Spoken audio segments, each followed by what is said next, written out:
지금부터 사랑과 기도로 만들어가는 생명 있는 방송 CHB 크리스찬 헤럴드 방송을 시작합니다. 매일 새벽 4시, 매일 밤 11시 하루의 시작과 마무리를 함께하는 CHB 크리스찬 헤럴드 방송은 오늘도 성실하게 여러분 곁에 함께할 것입니다. 하나님께서 선물로 주시는 오늘 하루를 CHB 크리스찬 헤럴드 방송과 함께 소망으로 열면서 오늘도 하나님을 섬기며 영혼을 사랑하는 복된 하루가 되시기를 바랍니다.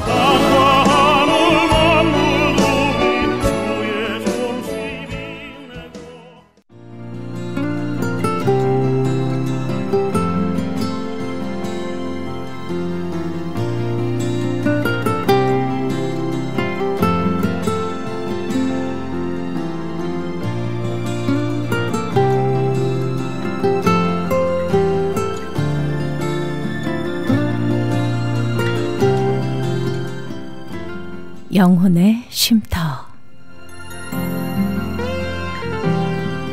영혼의 쉼터 애청자 여러분 안녕하세요. 고선미입니다. 주님 안에서 평안하시지요?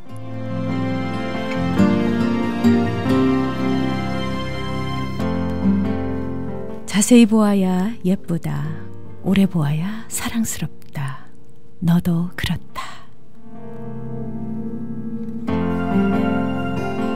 네, 나태주 시인의 풀꽃이었습니다. 굉장히 짧은 시이지만은요, 읊으면 읊을수록 굉장히 기분 좋은 시예요. 그리고 위로가 되는 시입니다. 사순절 기간을 보내고 있는데요. 주님을 깊이 묵상하시면서 우리 서로서로 격려하고 따뜻한 말 주고받는 그런 시간들 많이 보내셨으면 좋겠습니다. 자세히 보아야 예쁘다. 오래 보아야 사랑스럽다. 당신도 그렇습니다.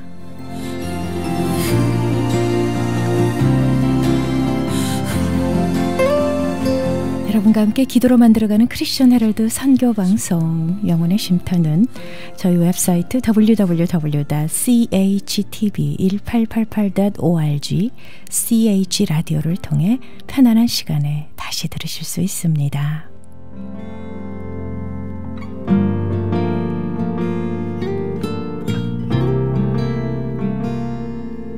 이 시간 생명의 말씀 주십니다. 통성기도가 강한 교회, 찬양의 능력이 강한 교회, 성령의 능력이 강한 교회, 치유의 역사가 나타나는 교회, 인해장로교회의 이재덕 목사님께서 은혜 주십니다. 성령의 나타남 시리즈 설교 바울 이야기라는 설교 제목으로 메시지 주시겠습니다. 축복의 시간 되십시오.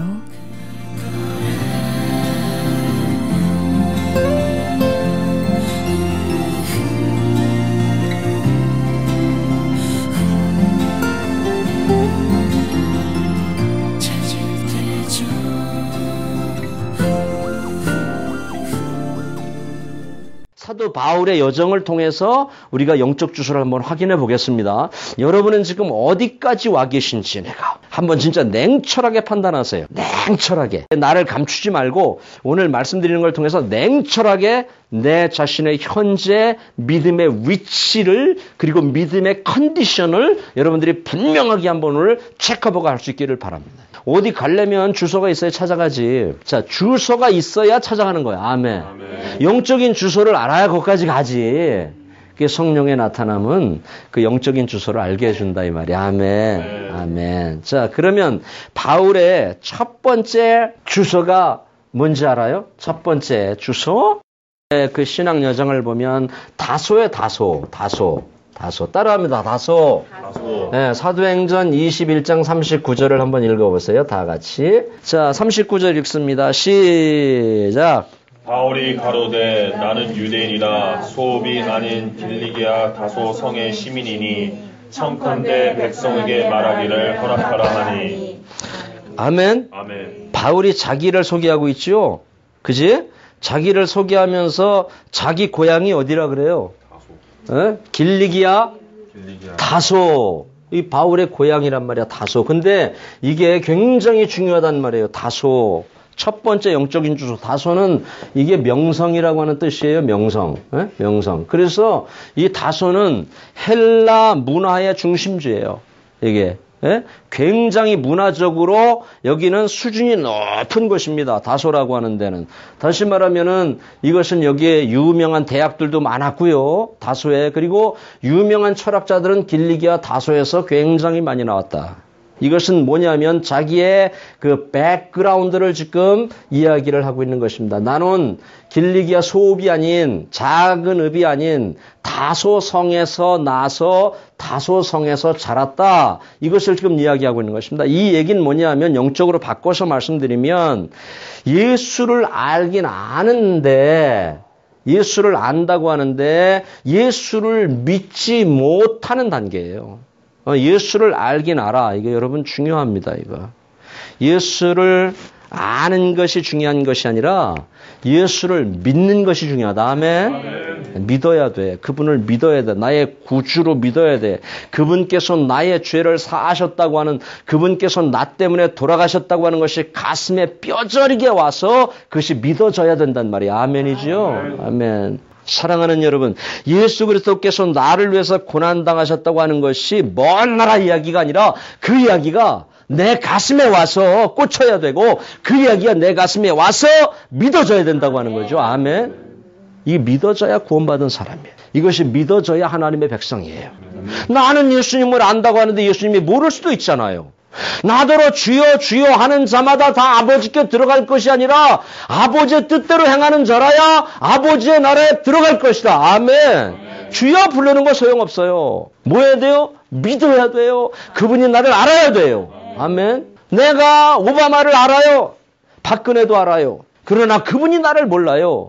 이 관계라고 하는 것은 내가 그분을 알고 그분이 나를 아는 관계, 이것이 바로 믿음의 관계라고 하는 거죠. 아멘이죠? 따라합니다. 하나님, 나에게 믿음을 주십시오. 아멘. 믿어줘야 돼. 이것은 자기 방식대로 살아가는 단계. 자기가 인생의 주인인 단계. 사도 바울 이때 예수 알았습니다. 예? 어렸을 때부터 율법을 들어갔기 때문에 예수 다 알고 있었습니다. 그러나 이 당시만 해도 예수 믿는 사람들을 다 잡아다 죽일 때거든요. 그렇죠? 다 잡아다 이게 핍박하고 그럴 때입니다. 이럴 때. 예? 근데 이 사람, 이 자기 방식대로 사는 삶, 또 자기 중심적으로 사는 삶, 자기를 나타내는 삶, 자기 소리를 드러내는 사람, 자기를 알아주지 않으면 속상하고 자기를 알아주지 않으면 시험 드는 그런 단계가 바로 이 다소의 단계다. 이렇게 볼 수가 있는 것입니다. 이것은 다소는 세상의 주소다. 이렇게 보면 돼요. 세상의 주소. 아직 천국이라고 하는 나라까지 들어오지를 못한 거죠. 이것은 세상의 주소인 것입니다. 여러분의 주소는 지금 어디에 있습니까? 어디에 있습니까? 교회는 나오고 있지만 내가 예수를 섬긴다고 하고 있지만 나의 정말 현 주소 내가 알잖아요. 내가 알잖아요. 나의 현 주소는 지금 어디에 정확하게 내가 두고 있느냐. 이거 대단히 중요한 것입니다. 두 번째 사도 바울의 영적인 과정을 보면 두 번째는 다메섹입니다. 다메섹. 아멘. 아멘. 어디요? 다메섹. 자, 사도행전 9장 1절로 5절을 찾아봅시다. 9장 1절로 5절을 찾아서 한번 읽어봅시다. 바울이 주의 제자들을 대하여 여전히 무역과 살기가 등등하여 대제사장에게 가서 다메섹 여러 회당에 갈 공문을 청하니 이는 만일 그 도를 쫓는 사람을 만나면 물론 남론하고 결박하여 예루살렘으로 잡아오려 함이라. 사울이 행하여 다메섹에 가까이 가더니 호련히 하늘로서 빛이 저를 둘러 비추느니라. 땅에 엎드려져 들음에 소리 있어 사울아 사울아 내가 어찌하여 나를 핍박하느냐 하시거늘 대답하여 주여 누이시옵나이까 가라사대 나는 내가 핍박하는 예수라. 아멘. 저와 여러분에게도 물론 이런 영적인 포인트가 있었겠습니다만은 혹시 오늘 사도행전 9장 1절로 5절까지 말씀하는 이 다메섹의 회심 사건, 이런 사건이 없었던 분들은 오늘 말씀을 들으면서 이런 사건들이 여러분의 심령 속에서 일어날 수 있길 주의 이름으로 축원합니다. 다메섹의 포인트가 있어야 돼요. 이것을 영접의 복음이라 그래요. 예수님을 만난 것입니다. 예수님을 영접한 것입니다. 예수가 바울 안으로 들어온 그 단계를 얘기하는 거죠. 사울에서 바울로 변화된 단계. 그렇죠? 자기 중심에서 예수 중심으로 변화된 단계. 아멘이죠? 아멘이에요. 그렇죠? 죄인에서 하나님의 백성으로 완전히 변화된 단계가 다메섹의 단계다. 예? 콜링의 단계. 주님께서 나를 부르신 콜링의 단계. 내가 주님 안으로 들어간 그런 단계를 바로 다메섹의 단계다 이렇게 얘기합니다. 그래서 우리에게 분명히 다메섹의 포인트가 있어야 된다고 하는 거예요. 아멘. 이게 있어야 돼 이거. 진짜 많아요. 이거 구원의 확신도 없는 사람들 아주 너무너무 많아요. 구원의 확신이 없으면 그 다음 단계로 갈 수가 없습니다. 아멘이죠? 아멘. 예? 여러분 한번 생각해 보세요. 예수님의 동정녀 탄생을 믿지 못하면 다음 단계로 갈 수 있어요? 없어요? 없어요. 이게 단계라니까요. 자, 하나님의 천지창조가 믿어지지 않아. 그분의 천지창조가 절대 내 속에서 믿어지지 않아. 그럼 다음 단계로 가요? 못 가요? 못 가요. 하나님께서 예수 그리스도를 이 땅에 보내셨다. 구약의 그림자처럼 많이 나와 있는 그 예수 그리스도를 이 땅에 육신의 몸을 입고 오시게 했다. 이 성령으로 잉태돼서 동정녀 마리아의 몸을 통해서 태어나게 됐다. 처녀가 잉태해서 낳았다. 이 탄생의 복음을 믿지 못하면 다음 단계로 갈 수가 없는 것입니다. 믿어지지 않는 것입니다. 고난의 복음을 어떻게 믿겠습니까? 고난의 복음이 믿어지지 않는데 그분께서 나를 위해서 십자가에서 죽으셨다고 하는 사실이 어떻게 믿어지겠습니까? 그분의 승천, 그분의 재림, 그분의 다시 오심이 어떻게 믿어지겠습니까? 믿어지지 않는 것입니다. 이렇게 복음에는 순서가 있고 단계가 있다고 하는 것이죠. 사랑하는 여러분에게 다메섹의 단계가 있어지기를 주의 이름으로 간절히 축복합니다. 이것은 아까 다소는 세상 주소고 이것은 이제 천국이라고 하는 톨게이트 안으로 들어온 것입니다. 천국 안으로 들어온 것입니다. 이제 천국 길을 걷고 있는 것입니다. 천국 백성이 된 것입니다. 새로 태어난 것입니다. 아멘.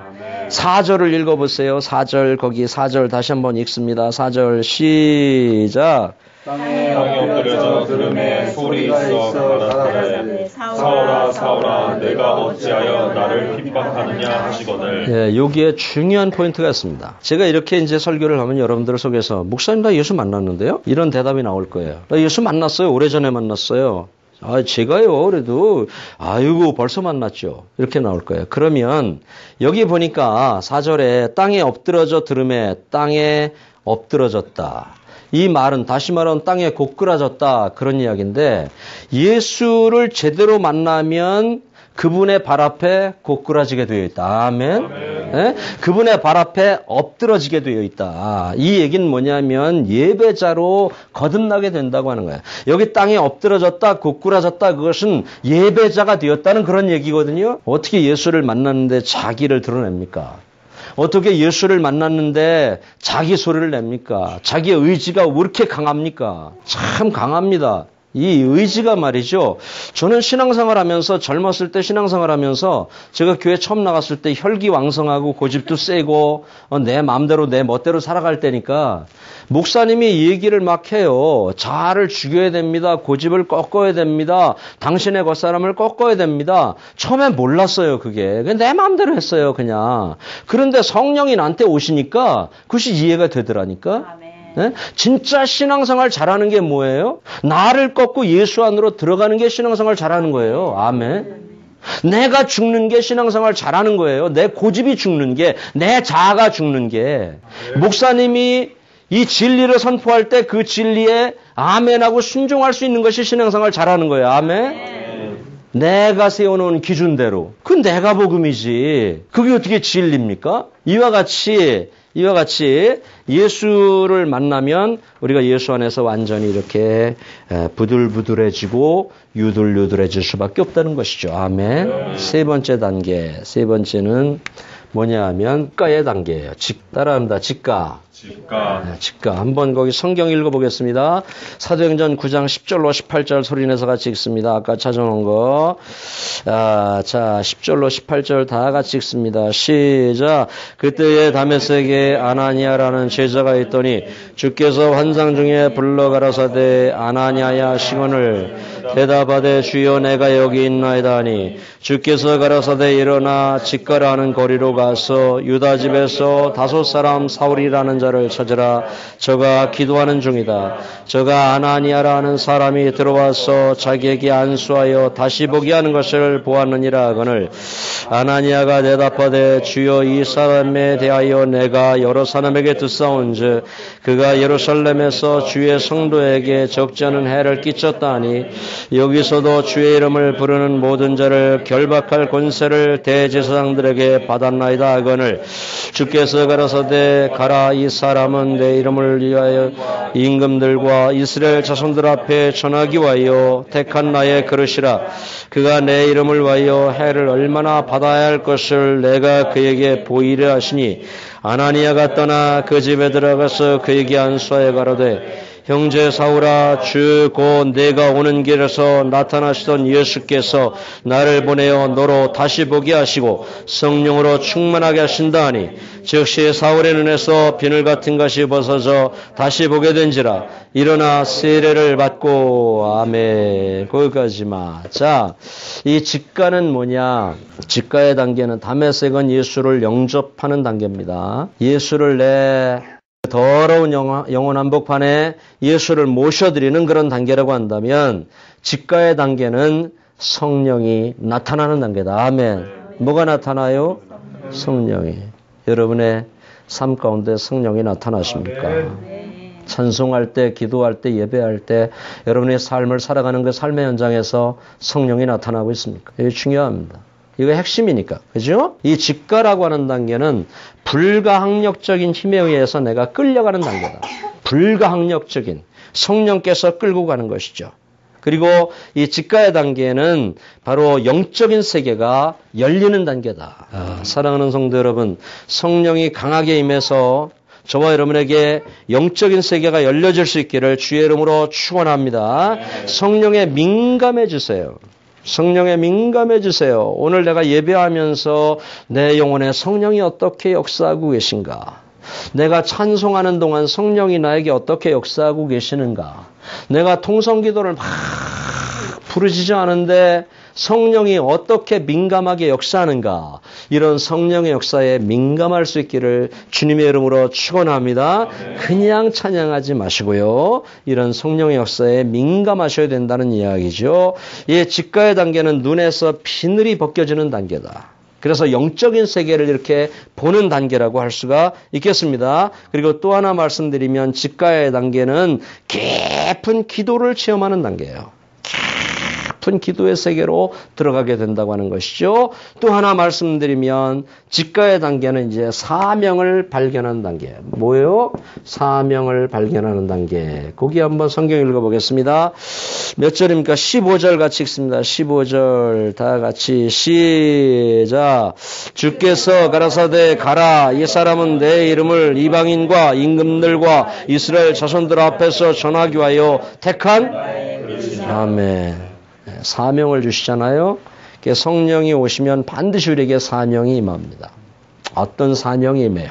하나님께서 우리에게 어떤 일을 시키세요? 어떤 일로 우리를 계속해서 몰아가세요? 그런 사명을 확인하게 된다. 자, 네 번째는 바울의 이 영적인 단계를 보면 네 번째 뭐냐 하면 아라비아의 단계. 한번 따라합니다. 아라비아의 단계. 아멘. 무슨 단계? 아라비아의 단계. 아라비아의 단계예요. 자, 우리 갈라디아서로 넘어갑니다. 갈라디아서 1장 15절부터 17절을 한번 읽어보겠습니다. 갈라디아서 1장 15절로 17절을 한번 소리내서 읽어보겠습니다. 자, 찾으셨죠? 303페이지 시작. 그러나 내 어머니의 태로부터 나를 택정하시고 은혜로 나를 부르시니가 그 아들을 이방에 전하기 위하여 그를 내 속에 나타내시기를 기뻐하실 때에 내가 곧 혈육과 의논하지 아니하고 또 나보다 먼저 사도된 자들을 만나려고 예루살렘으로 가지 아니하고 오직 아라비아로 갔다가 다시 다메섹으로 돌아왔노라. 아멘. 자, 이 아라비아의 관계는 뭐냐? 이것은 하나님과의 관계가 깊어지는 단계다. 아멘. 누구와의? 하나님과의 관계가 깊어지는 단계. 그래서 거기 보니까 바울이 거기 혈육과 의논하지 아니하고 그랬어요. 혈육과 의논하지 아니하고 아라비아 광야로 갔다. 이렇게 이야기를 하고 있죠. 저는 이 아라비아의 광야 이 단계는 말씀이 굉장히 깊어지는 단계고요. 그 다음에 기도가 되게 깊어지는 단계예요.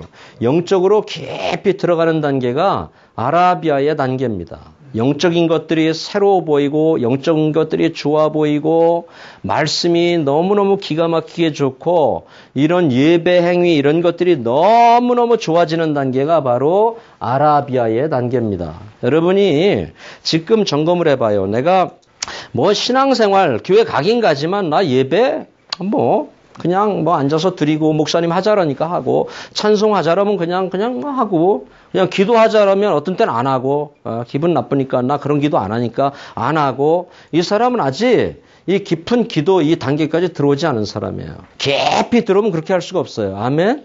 네, 깊이 들어오면 그렇게 할 수가 없죠. 내가 깊은 사랑에 빠지면 어느 사람과 깊은 사랑에 빠지면 그 사람에게 푹 빠져 살 수밖에 없는 것이죠. 그렇죠? 신앙도 똑같습니다. 여러분이 만약에 이 3년 동안 저기 데스밸리나 무슨 이 사막 가운데 동떨어져 있다고 해보세요. 얼마나 깊어지겠습니까? 여기서 얼마나 많은 생각을 하고 얼마나 많은 묵상을 하겠습니까? 그죠? 지금까지 발견하지 못했던 가치들을 얼마나 많이 발견하겠어요. 지금은 환경만 보고 돈만 보이고 그죠? 이런 세상적인 것만 보이지만 우리가 동떨어져서 진짜 이 사막 가운데 3년 동안 거기 가서 묵상하고 말씀 보고 기도하고 찬송하고 예배하고 이렇게 산다고 하면 이 사람의 영적 세계는 완전히 열려질 거란 말이에요. 아멘이죠? 바울이 그런 거예요. 여기서 바울은 로마서를 쓰지 않습니까? 여기서. 그렇죠? 그러니까 여러분들에게 제가 하나 권면드릴게요. 여러분들에게 인생을 살다가 인생의 광야가 찾아오면 그때 불평하지 말고 감사할 수 있기를 주님의 이름으로 축복합니다. 뭐 하라고요? 감사하라고요. 때로는 하나님이 옥에 집어넣을 수도 있어요. 응? 하나님이 어떤 고립된 공간 속으로 나를 집어넣을 수도 있어요. 근데 참 이상한 것은 사람들이 깨닫지 못하다가 꼭 밀폐된 공간 제일 같은 데 가면 성경책 봐요. 신기하죠? 그냥 평소에 보면 얼마나 좋아. 평소에 읽으면 얼마나 좋냐고. 거기 들어가면 전부 성경책 갖다 달래. 예? 거기 들어가면. 그러니까 내가 볼 때는 이게 너무 하나님께서 말 안 듣고 까불고 그러면 가끔 하나님께서 그 사람에게 인생의 광야를 만들어 주시는 것 같아. 그 광야에서 너 3년만 있어라. 그 광야에서 네가 깨닫지 못한 것들을 한번 깨달아 봐라. 너 지금 잘못 살고 있는데 너 지금 잘못 달려가고 있는데 한번 깨달아 볼래? 예? 한번 광야 한번 줘볼까? 그래서 그곳에서 이제 하나님을 만나고 은혜를 발견하고 삶의 가치들을 발견하고 그곳에서 이제 깊은 사람이 돼서 그때 나오면 새 사람이 돼서 인생을 멋지게 살아간단 말이죠. 그래서 여러분 혹시 인생의 광야가 여러분에게 찾아오면 불평하지 말고 감사하시기를 축복해요. 아멘? 안 믿어져요? 저주 같아요? 네? 저주 같아요. 여러분 아라비아 광야 단계까지 여러분들이 쭉 갈 수 있기를 주의 이름으로 축원합니다. 깊어지는 단계 마지막. 요거 맞춰야 되겠다. 다 하나님의 일을 잘 감당한 사람들은 다 광야를 체험했습니다. 모세도 광야 40년, 그죠? 40년. 이스라엘 백성들은 다 광야에서 살아온 사람들이고 여기 바울 보니까 광야 3년. 예수님도 사역하기 전에 광야에서 마귀에게 시험을 받으시더라고요. 예? 엘리야도 역시 마찬가지로 그 광야에서 헤매면서 그런 경험이 있고요. 그러니까 하나님 앞에 귀하게 쓰임받은 사람들은 다 광야를 체험했는데 광야에서는 세 가지를 깨닫는 거예요. 첫째는 뭘 깨닫냐면 something을 깨닫는다. 제가 말씀드렸죠. something. 이건 something이라고 하는 것은 뭐냐면 내가 그 광야를 통과하면서 하나님을 위해서 뭔가를 할 수 있다고 하는 것을 깨닫는 겁니다. 그동안은 몰랐지. 그동안은 그냥 세상에 묻혀서 사느냐고 가치를 발견하지 못했으니까 몰랐다가 이제 그 가치들을 발견하고 something을 깨닫는 거예요. 두 번째는 뭘 깨닫냐면 nothing을 깨닫는 거죠. nothing. 이 얘기는 뭐냐면 하나님 없이는 아무것도 할 수 없다고 하는 거. 내가 아무리 발버둥을 치고 내가 아무리 열심히 살려고 해도 하나님이 도와주지 않으면 안 된다고 하는 것을 이 광야에서 깨닫게 되는 것이죠. 그죠? 그래서 모세가 그렇게 고백하잖아. I can do everything in him. 아멘. 내가 모든 걸 할 수 있는데 누구 안에서? In God. 하나님 안에서 할 수 있다는 것을 광야를 통과하고 깨달아요. 사랑하는 여러분, 광야 통과하기 전에 깨달을 수 있기를 주의로 축원합니다. 여기 통과하기 전에 가야지. 거기 3년씩 가서 그냥 어디 들어가서 이러면 안 되지. 예? 미리미리 깨달으라고요. 그 다음에 마지막으로 세 번째 anything을 깨달아요. anything 뭐냐면 내가 이제 하나님 안에서 어떤 일도 할 수 있다고 하는 것을 광야를 통해서 깨닫게 된다고 하는 이야기입니다. 자, 마지막 다섯 번째는 안디옥의 단계, 안디옥의 단계가 있습니다. 성경은 한번 사도행전 11장 19절로 30절을 일단 펴놓으십시오. 여기를 요걸 말씀드리고 마치겠습니다. 안디옥의 단계까지 가야 되는데, 자, 보십시다. 이 원래 안디옥은 이것은 사치와 죄악의 도시였다 그래요. 완전히 휴양지였어요. 사치와 죄악의 도시. 원래는 그랬어요, 성격이. 그런데 지금 말씀드린 사도행전 11장부터 보면 이제 성령 받은 그리스도인들이 이 직가를 경험하고 다메섹을 경험하고 직가를 경험하고 성령 아라비아 광야를 경험한 사람들이 이제 안디옥으로 다 몰려옵니다. 안디옥으로 다 몰려와요. 그래서 그 죄악의 도시가 그 휴양지가 이제는 완전히 거룩한 성으로 바뀌는 거죠. 그래서 완전히 선교의 센터가 되고, 아멘. 선교의 본부가 되고, 그곳에서 놀라운 역사들이 막 일어나기 시작합니다. 저는 이걸 보면서 만약에 한 가정이 예수를 믿는다. 아버지가 기도하는 사람이고 어머니가 기도하는 사람이고 자녀들이 기도하는 사람이고 한 가정이 완전히 복음화됐다. 진실로 복음화됐다. 그런 그 가정 안에서는 분명히 복음의 역사가 일어날 수밖에 없다고 하는 것이죠. 아멘. 인해 장로교회 성도들이 우리가 성령의 사람이 되고 믿음의 사람에게도 능력의 사람이 된다고 하면 이 안에서 복음의 능력이 반드시 일어나게 된다고 하는 것이죠. 아멘. 없는 그리스도인들이 이렇게 많은데 왜 이 세상이 이 모양이에요? 믿는다고 하는데 왜 이 모양이에요? 그것은 바로 성령의 역사가 없기 때문에 그래요. 우리에게 파워가 없기 때문에 그래요. 우리 성령 받고 세상을 한번 기경해 봅시다. 아멘. 좀 뒤집어 엎어보자고 좀. 복음으로 좀 뒤집어 엎어보자고. 기죽어서 살지 말고. 아멘이죠? 거기 20절에 보니까 주 예수를 전파하니 21절에 수다 한 사람이 믿고 주께 돌아오더라. 24절에 큰 무리가 주께 더하더라. 26절에 보니까 그때 비로소 안디옥에서 그리스도인이라 일컬음을 받았더라 이렇게 말하고 있습니다. 사랑하는 여러분에게도 사람들이 또 하나님이 여러분을 아는 모든 사람들이 그리스도인이라고 인정해 줄 수 있는 저와 여러분들 될 수 있길 주의 이름으로 축원합니다. 내가 목사요, 내가 선교사요, 내가 장로요, 권사요, 내가 그러지 말고 다른 사람들이 하나님이 나를 인정해 주고 다른 사람들이 나를 그리스도인으로 목사로, 선교사로, 장로로, 권사로, 집사로 인정할 수 있는 그런 그리스도인들이 될 수 있기를 주의 이름으로 축원합니다. 아멘.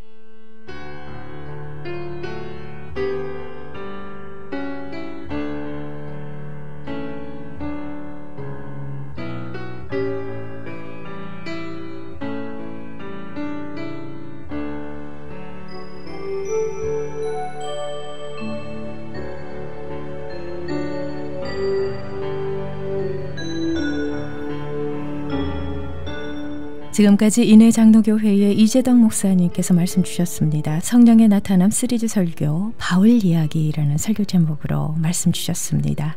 은혜의 시간 되셨는 줄 믿습니다. 통성기도가 강한 교회, 찬양의 능력이 강한 교회, 성령의 능력이 강한 교회, 놀라운 치유의 역사가 나타나는 교회, 인해장로교회의 위치 소개를 해드립니다. 웨스턴과 163가 가디나에 자리하고 있고요. 말씀 듣고 신앙상담 원하시는 분은 310지역입니다. 634-4084,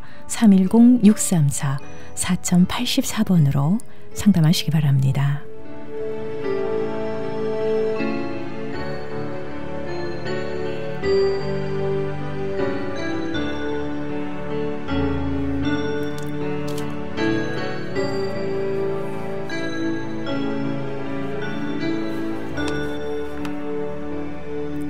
저희 크리스천 헤럴드는 신문과 라디오, TV 18.88을 통해 예수 그리스도의 복음을 전하고 있습니다. CHTV 18.88은 다양한 프로그램으로 24시간 여러분과 함께합니다. 24시간 방송되는 모든 프로그램을 인터넷으로도 함께하실 수 있는데요. 저희 크리스천 헤럴드 웹사이트 www.chtv1888.org로 들어오셔서 은혜로운 말씀과 함께 찬양, 교계 소식 등 다양한 정보를 함께 나눠주시면 고맙겠습니다. 여러분들의 많은 관심과 기도를 부탁드립니다.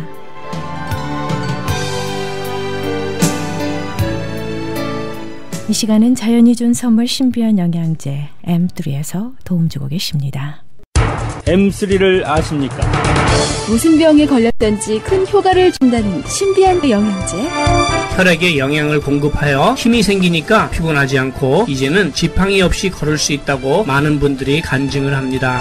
혈액 해독, 기력 회복, 뼈 골수 영양 공급, 심장, 뇌, 혈전 용해. 유태인 회사가 제조한 특수 영양제 M3. 혈액 순환을 잘 되게 하는 최고급 영양제 M3. 크던 작던 아픈 곳이 있다면 M3.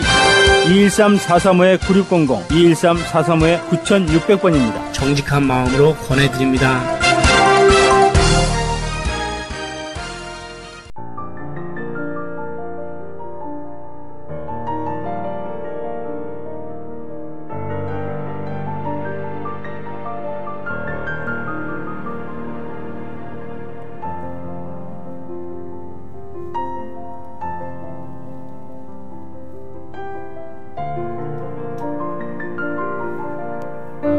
여러분께서는 저희 크리스천 헤럴드에서 보내드리는 선교방송 영혼의 쉼터 함께하고 계십니다.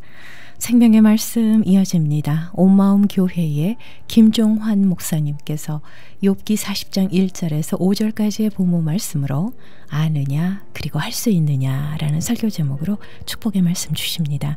은혜 많이 받으시기 바랍니다.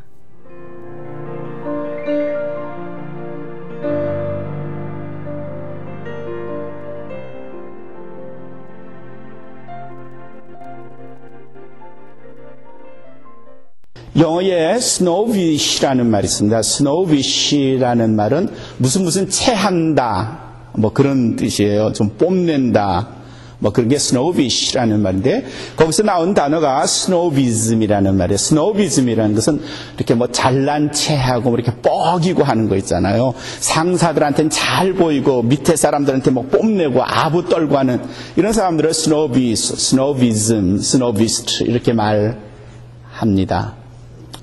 신앙에도 이런 스노비시한 사람들이 있어요. 일관되게 자신을 정당화시키는데 아주 익숙한 사람이에요.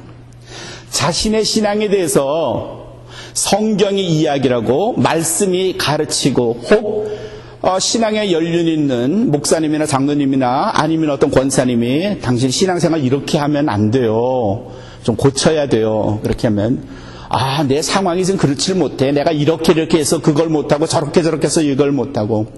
찬양도 좀 하세요. 맨날 그냥 듣기만 하고 누가 잘 부르나 이렇게 가만히 있지 말고 따라 좀 하세요. 그럼 내가 뭐 목이 아프고 어쩌고 저쩌고. 기도할 때 사방을 다 쳐다봐. 아니 기도할 때 눈을 감고 하나님 생각하세요. 내가 누가 기도 하나 하는 내가 봐야지. 예배에 왜 이렇게 가끔씩 빠지세요? 그럼 내가 무슨 일이 있고 동창 만나야 되고 뭐 운동하러 가야 되고 어쩌고 저쩌고. 스노비즘. 굉장히 자기 변명이 많죠. 자기가 가지고 있는 자기 의로움의 그 기준으로 어떤 것이든지 이렇게 적당한 변명을 늘어나요.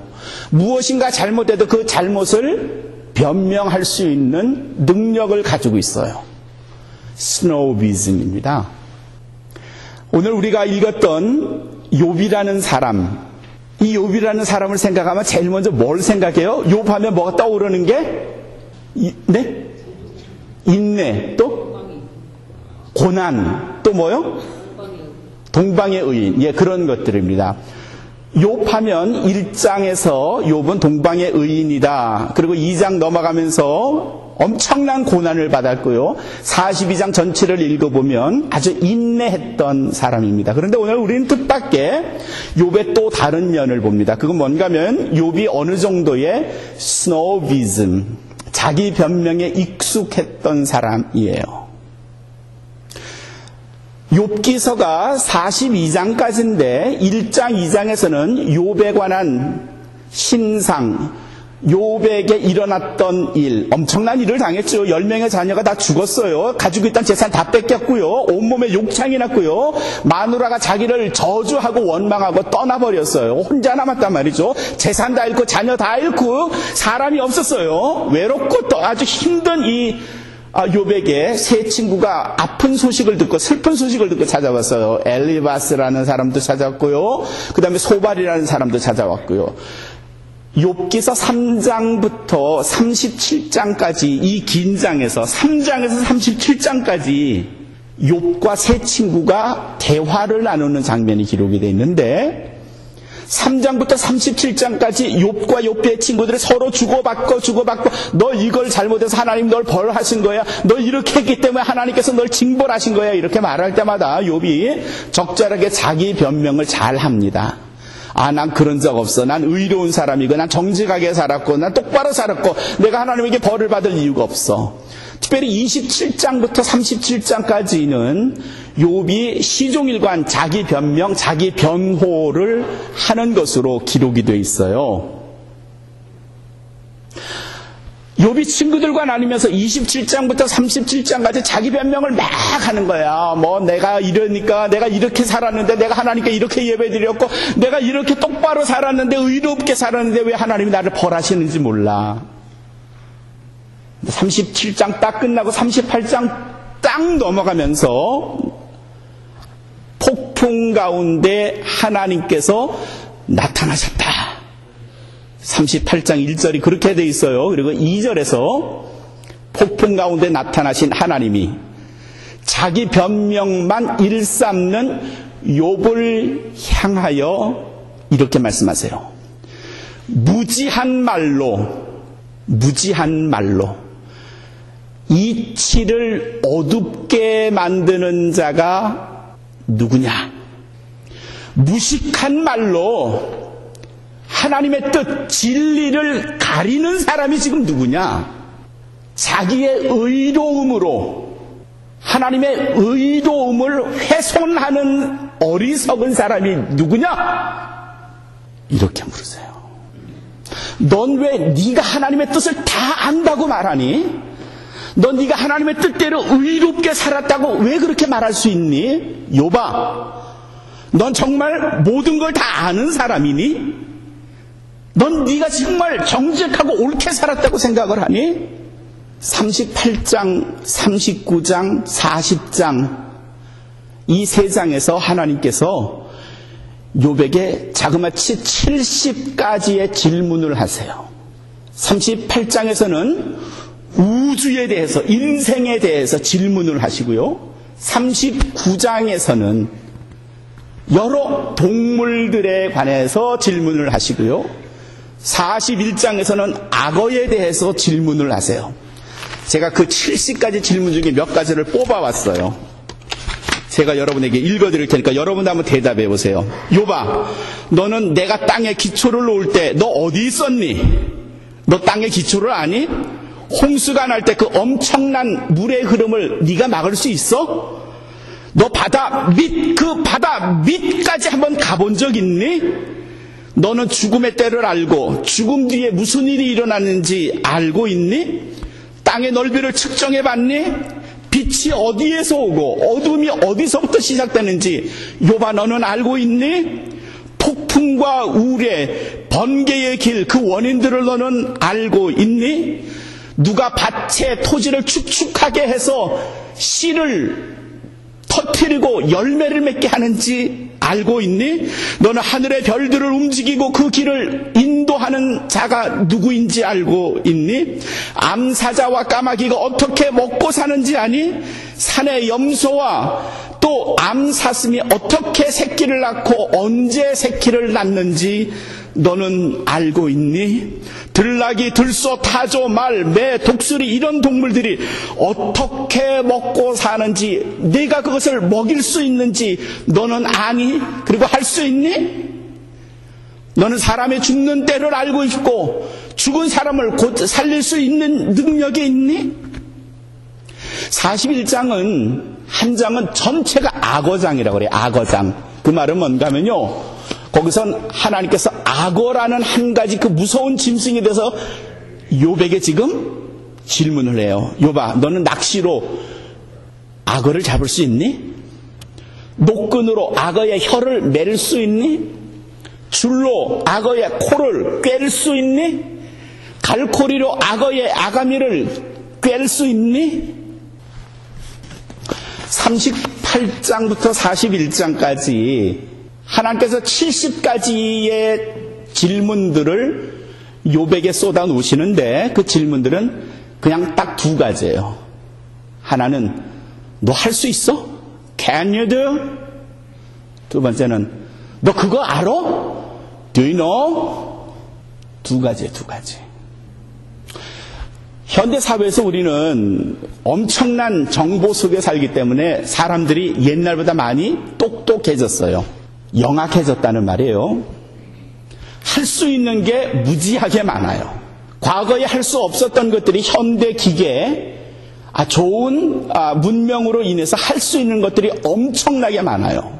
그래서 우리 인간은 이런 자기 착각 속에 살아요. 나는 뭐든지 알고, 나는 엄청나게 많은 걸 알고, 나는 무지하게 많은 것을 할 수 있어. 여러분 어떠세요? 여러분 어떠세요? 여러분이 살고 계신 도서관을 한번 가보실래요? 도시마다 도서관 라이브러리가 있죠. 거기 가면 책이 얼마나 돼요? 몇 권쯤 될까요? 한 100권 될까요? 1000권 돼요? 네, 그거보다 훨씬 많을걸요. 그 책에 있는 내용들 다 알아요?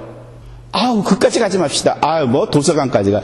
여러분, 집에 가면 적어도 사전 한 권쯤은 있을 거예요. 영어 사전. 영어 사전을 탁 빼서 아무 페이지나 딱 펼쳐보세요. 그 페이지에 있는 영어 단어들의 절반은 아실까요? 우리 김상국 권사님은 워낙 영어를 전공하셨고 영어 선생님이셨기 때문에 아마 김상국 권사님은 훨씬 많이 아시겠죠. 저도 영어 꽤 공부를 했었는데 한 페이지의 절반쯤에 해당되는 단어를 알까 내가?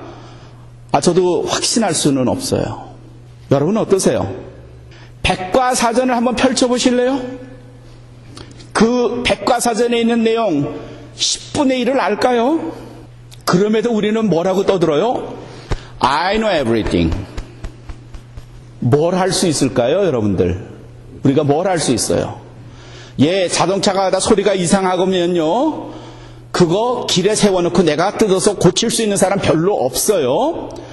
집안에서 하던 컴퓨터, 스마트폰 고장나면요, 그거 뜯어서 고칠 수 있는 사람 극히 적어요. 전구 정도는 갈 수 있을 거예요. 그렇죠? 그래도 어디가 물이 새면, 집에서 물이 새면, 전기가 고장나면 그거 뜯어서 고칠 수 있는 사람도 별로 없고요. 그래도 우리는 스스로 자기를 평가하기를 I can do too many things. 나는 너무 많은 걸 할 줄 알아. 요런단 말이죠. 아마 많은 사람들이 자녀들에게 인용하고 혹은 자기 스스로에게 인용하는 유명한 말이 있어요. 이 말은 1769년에 태어났던 프랑스 사람이 했던 말이에요. 나이 35살에 쿠데타를 일으켰어요. 그리고 스스로 황제가 됐어요. 1812년에 모스크바를 쳐들어가서 그 나라를 다 통째로 삼키려고 했는데 실패했어요. 모스크바 점령 못했고요. 참패했고요. 패잔병이 돼서 돌아와서 유배됐고, 또 그 다음에 탈출해서 또 한 번의 혁명을 일으키려다가 실패해서 마지막에 세인트 헬레나 섬이라고 하는 남대서양에 있는 작은 섬에 유배돼 살다가 나이 52, 아주 젊었죠. 1821년 5월 5일 나이 52살에 죽었어요. 그 사람의 이름이 보나파르트 나폴레옹이에요. 그가 했던 유명한 말이 있어요. 내 사전에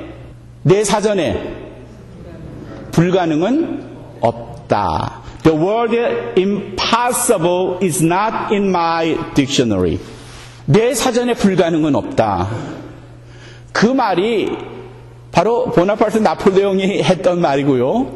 그 말을 많은 사람들이 인용해서 용기를 줄 때 좌절해 있는 사람을 위로할 때 그 말 많이 쓰고 스스로에게도 그 말을 많이 사용해요. 내 사전에 불가능은 없다. The word impossible is not in my dictionary. 근데 이 말은 보나파르트 나폴레옹이 처음 했던 말은 아니고요. 그 사람들보다, 그 보나파르트 나폴레옹보다 1700년 전에 이미 어떤 사람이 그 말을 했어요. 나는 모든 것을 할 수 있습니다. 이렇게 말했던 사람이 지금의 터키에 있는 다소라는 곳에서 태어났다가 다메섹으로 가는 중에 그리스도를 만나고 그리고 완전히 변화된 사람으로 일생을 살았다가 로마에서 죽었던 한 사람. 그의 이름이 바울. 그가 이미 1700년 전에 먼저 했던 말이에요.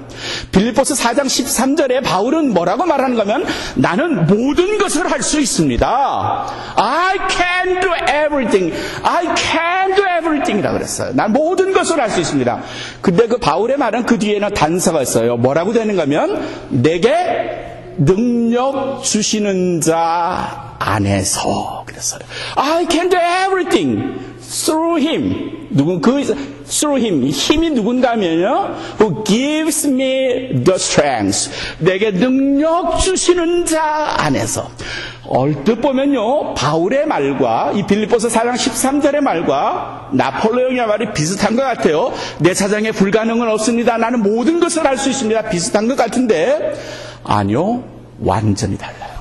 나폴레옹은 극히 인본주의적인 발언이에요. 내 사전에, 내 인생에 불가능은 없어요. 난 모든 걸 할 수 있습니다. 근데 그의 인생은 그리 성공한 건 아니었고요. 근데 바울도 같은 말을 했어요. 난 모든 것을 할 수 있습니다. 그런데 조건이 그 뒤에 하나 있네요. 그 조건은 뭔가 하면 내게 능력 주시는 자 안에서.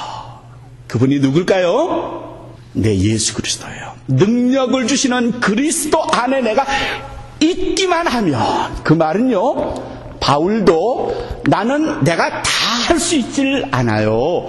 난 다 하지 못해요. 난 그런 능력이 없지만, 그러나 내가 하나님 안에, 그리스도 안에 있기만 하면, 그분을 통해서 주시는 힘으로 내가 모든 것을 할 수 있습니다. 그런 뜻이에요. 나폴레옹의 말과 바울의 말이 같아요?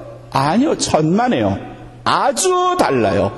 나폴레옹은 그의 힘으로 모든 것을 다 할 수 있다고 말했지만 바울은 내 힘으로는 불가능하지만 나는 비록 약하나 내 힘으로는 할 수 없으나 그러나 내게 능력 주시는 자 그분 안에 내가 있기만 하면 I can do everything.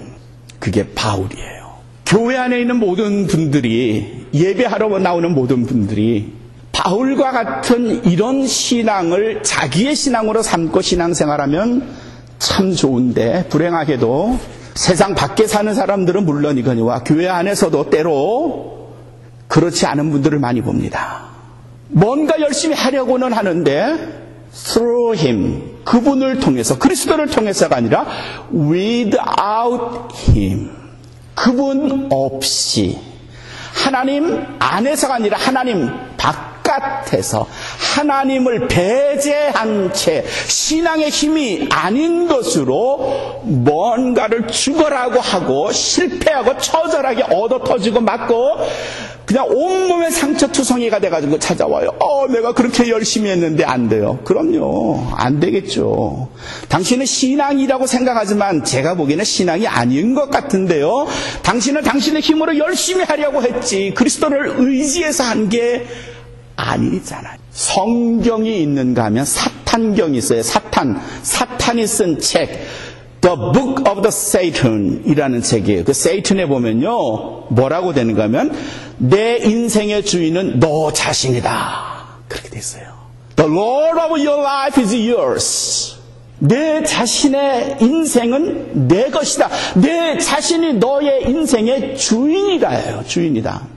여러분, 이건 사탄이 그냥 했던 말이 아니고요. 창세기 3장 5절에 성경에서 사탄이 어떻게 인간을 유혹하는지를 가르쳤어요. 사탄이 아담과 하와에게 나타났어요. 창세기 3장 5절에 있는 말씀입니다. 그리고 그들에게 선과 악을 알게 해주는 나무를 따먹으라고 유혹하면서 뭐라고 말하는가 하면 너희가 이 열매를 먹기만 하면 너희 눈이 밝아져서 그 다음에 누구처럼 된다? 하나님처럼 된다. 그 말은요, 이제 너는 다시 하나님에게 의지하지 않고도 살아갈 수가 있어. 네가 하나님처럼 된다니까 하나님 너한테 필요 없는 거야. 그러니 먹기만 해봐. 이런 유혹들이 현대에도 있다는 사실을 아세요? 이런 유혹들이 지금도 여전히 존재한다는, 지금도 선악과가 다른 모습으로 우리 앞에서 엄청나게 많이 존재한다는 것 아세요? 선악과가요, 에덴 동산의 그 나무 그대로가 아니라 지금은 물질로 변해서, 황금으로 변해서, 명예로 변해서, 욕심과 탐욕과 욕정으로 변해서 우리 앞에 나타내요. 야, 너 그거 한번 해봐. 너 저 여자 가져봐. 너 그 높은 지위에 올라가봐. 너 저 사람의 재산을 뺏어봐. 너 이번에 로또에 당첨만 되기만 해봐. 하나님 없이도 산다니까. 사탄이 여전히 똑같이 하나님 없이 너희 스스로 불가능은 없다, 그렇게 살 수 있다고 우리를 유혹한다니까요. 아세요? 얼마나 많은 선과 악을 알게 해주는 나무가 너의 인생의 주인은 바로 너야. 네 맘대로 해.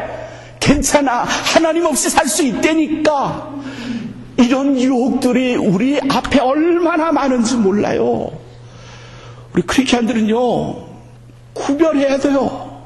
욥이 하나님 앞에서 친구들과 대화하면서 야, 무슨 소리 하고 있어? 내가 왜 이렇게 무슨 죄를 지어서 내가 이렇게 어려움을 겪는 게 아니라니까? 내 아들, 딸 다 죽은 게 아니라니까? 일관되게 자기 변명만 했더니 하나님께서 진노하시면서 말씀하셨어요. 누가 도대체 나의 뜻 이치를 어둡게 하느냐라고 말씀이죠.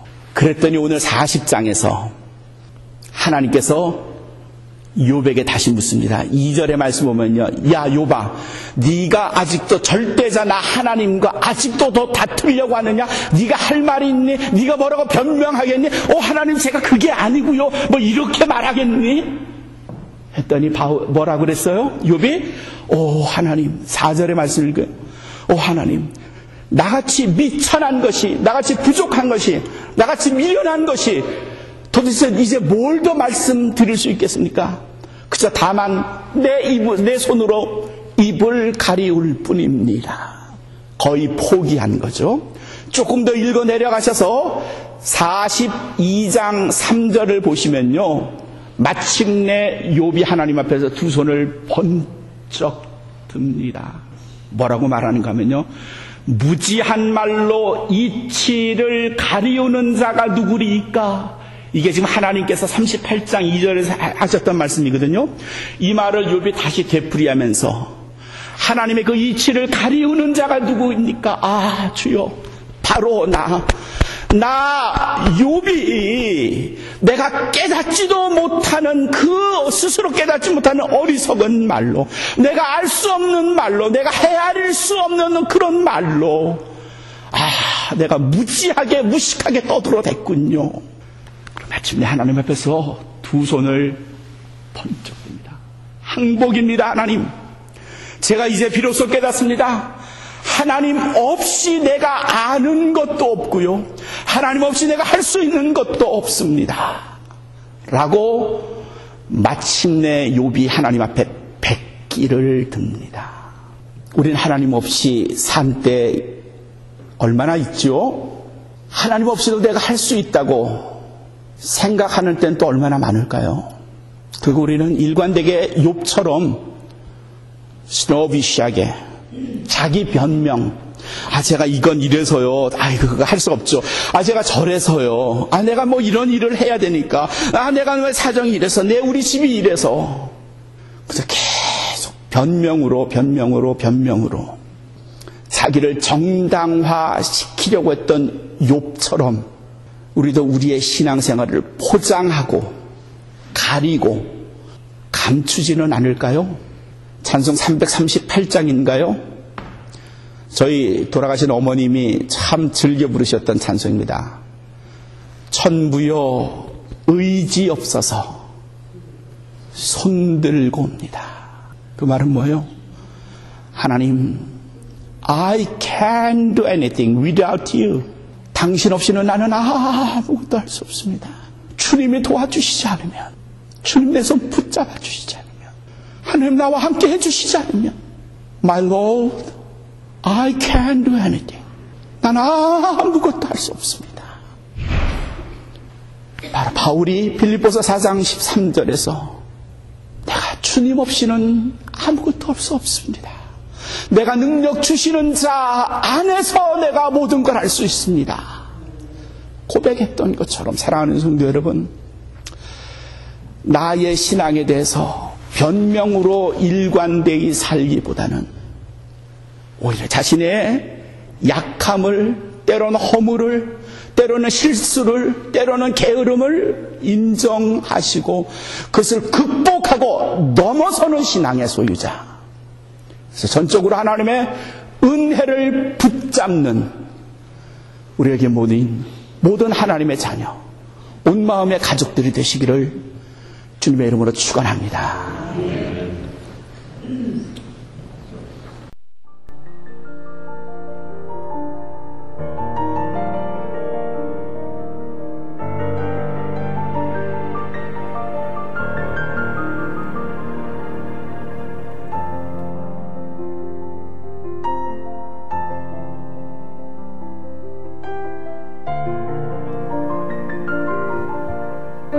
지금까지 온마음 교회의 김종환 목사님께서 욥기서 40장 1절에서 5절까지의 본문 말씀으로 아느냐 그리고 할 수 있느냐라는 설교 제목으로 은혜로운 말씀 주셨습니다. 축복의 시간 되셨는 줄 믿습니다. 온마음 교회의 위치는 1733 노스 뉴햄프셔 애비뉴 LA에 자리하고 있습니다. 말씀 듣고 신앙상담 원하시는 분은 213지역 435-8738 213-435-8738번으로 상담하시기 바랍니다. 그리고 유튜브.com에서 김종환 목사님을 검색하시면 다양한 설교 메시지를 통해서 은혜를 나누실 수 있습니다.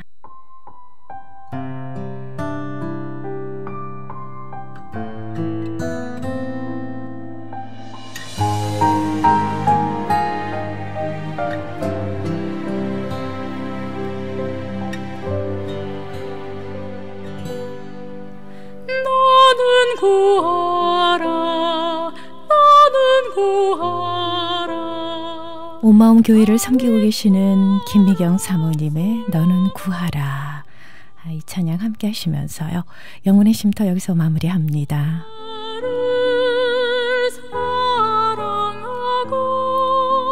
자세히 보아야 예쁘다, 오래 보아야 사랑스럽다.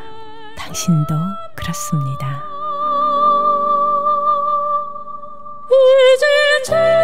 주님의 옷자락 안에서 평안한 밤 되십시오. 함께 해주셔서 고맙습니다. 저는 고선비였어요. 사랑합니다.